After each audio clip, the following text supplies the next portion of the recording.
อ่ะสวัสดีมุคูมื้อนี้มากินสเต็กเขียดเนาะซีมือไอหัวลานเฮ็ดให้กินเนาะ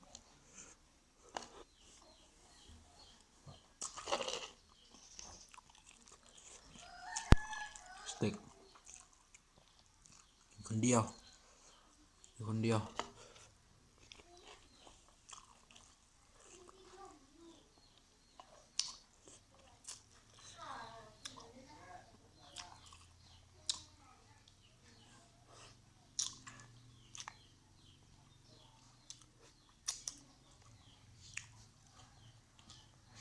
แซ่บเว้ยมุคูเอ้ย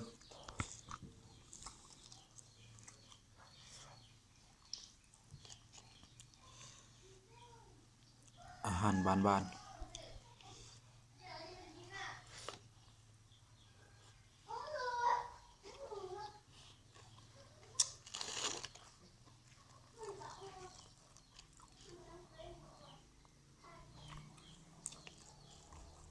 ฝนตกเมื่อคืนนี้ไปไต่เขียด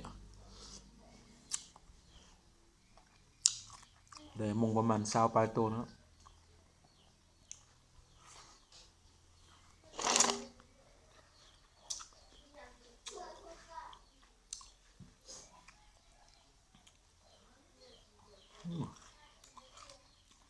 แซ่บอยู่เด้ซีมือตัวเองเนาะ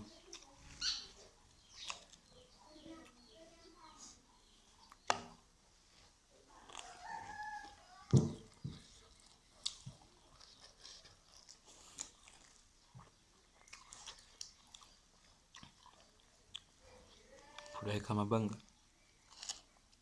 กดไลค์กดติดตามให้แน่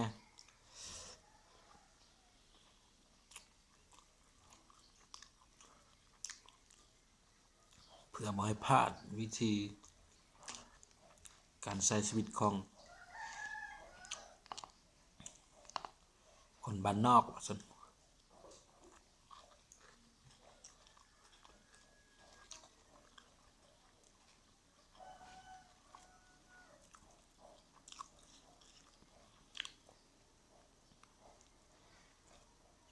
อยู่ตามดินกินตามป่าเฮาสิ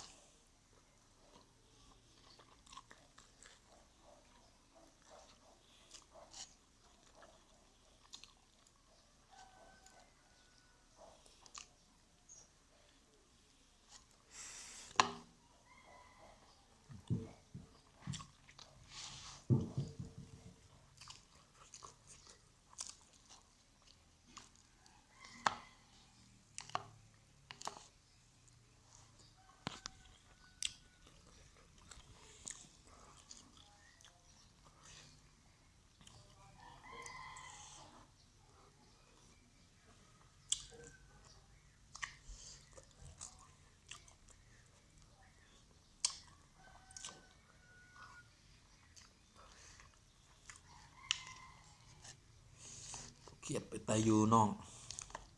ฝนตกกับบ่ได้ไล่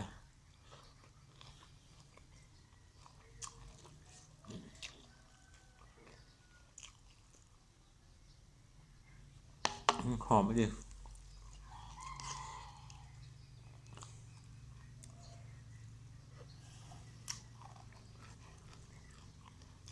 ข้าวเหนียว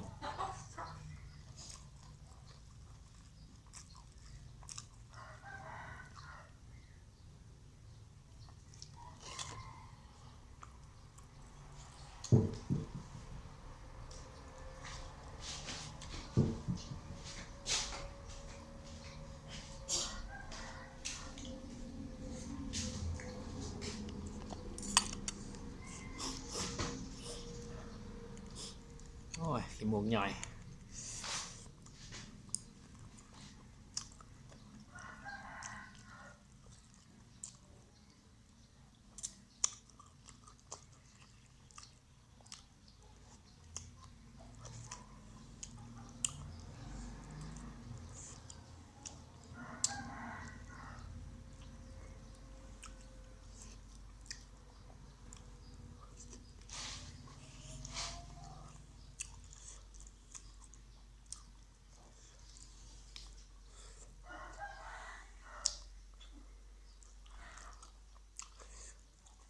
เป็นทหารก็สบายอยู่เด้มึงครูเอ้ยสบายบอลอยู่ลาเวียกกับบ่ได้เฮ็ดไรเนาะเป็นทหาร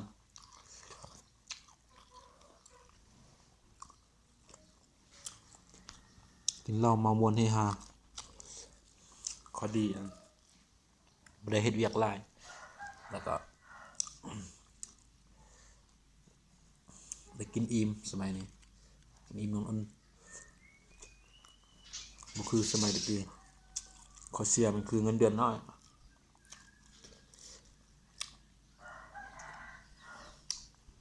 เงินเดือน5-6 แสน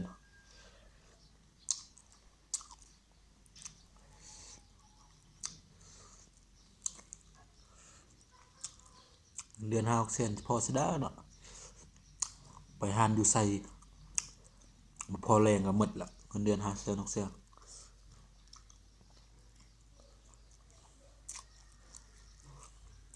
ก็คือข้อเสียของทหารเนาะการสักหน่อย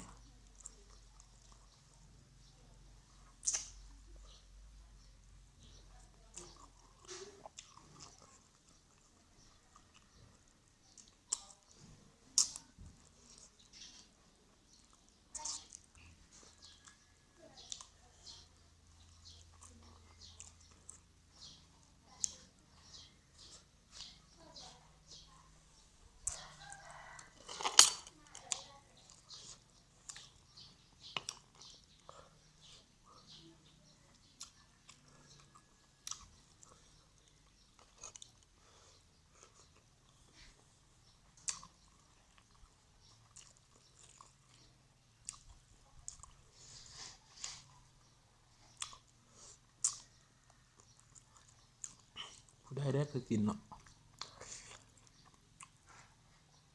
ถ้าว่าผู้ใดอยู่บ้านนอกอาจจะเคยกินเนาะอาหารแบบนี้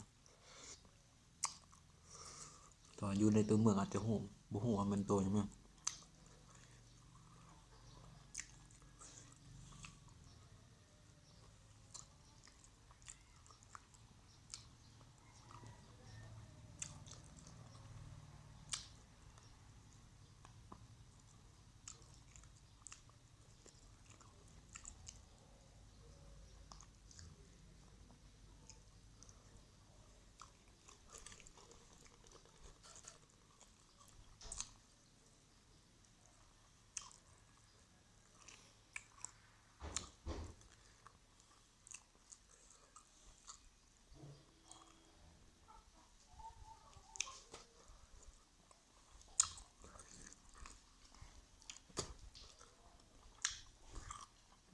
อิ่ม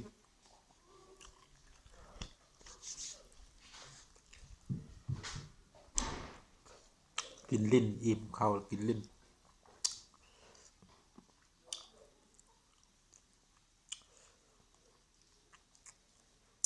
อาหารนั่นนี่ก็หายากอยู่เลยคือมันจะมีช่วงเดือนช่วงฝนตกปีหนึ่งมีเทื่อหนึ่งเดือน5เดือน6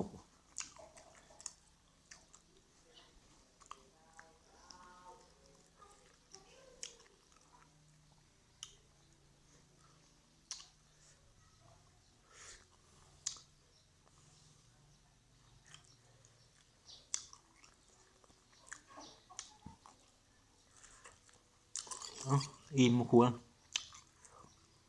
ไปเข้ามาเบิ่งกันกดไลค์กดแชร์กดติดตามให้นะนี่แหละเจอกันคลิปหน้าเพื่อนบาย